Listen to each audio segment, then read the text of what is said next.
絲和來絲都是花樣男子，老師原是個校隊的優秀種子，來絲只喜愛讀書，偏偏他倆早見晚見，每日着住同樣純白襯衣，羅曼史開場於相鄰的桌椅，不過二人不敢放肆，能成為密友大概總帶着愛，但做對好兄弟又如此相愛，旁人會說不該，茫然是搭膊，自有一面退開，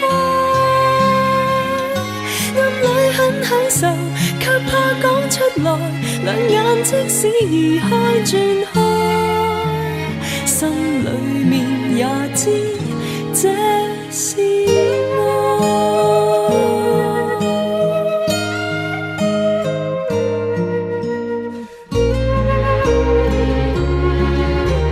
男子和男子怎能親密如此？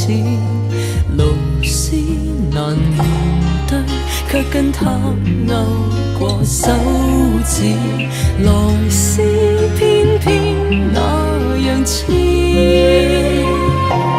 終於一次他破過去四目對望，然後除下襯衣，迷惑中的老師此時先自知，一向沒當這好手足女子，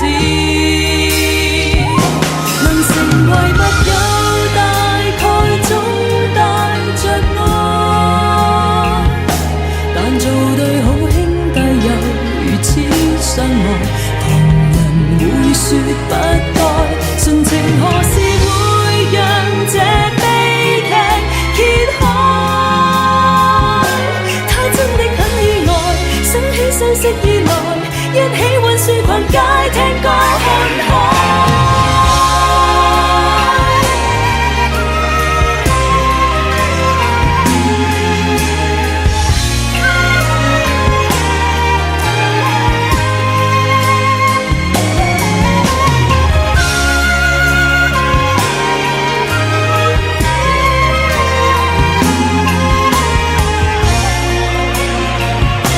日日也親昵如情侶，底牌中揭開，為何還害怕？若覺得這樣愛，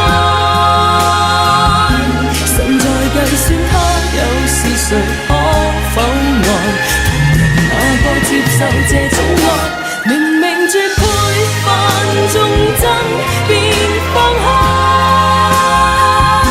永遠的忍耐，永遠不出來，世界將依然不變改，只會讓更多罪名埋沒愛，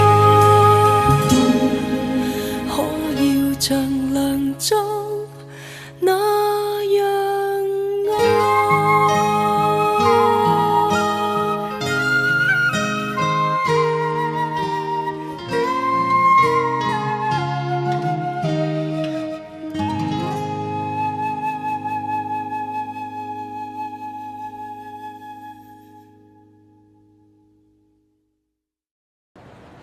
I am gay. Do you want to play with me?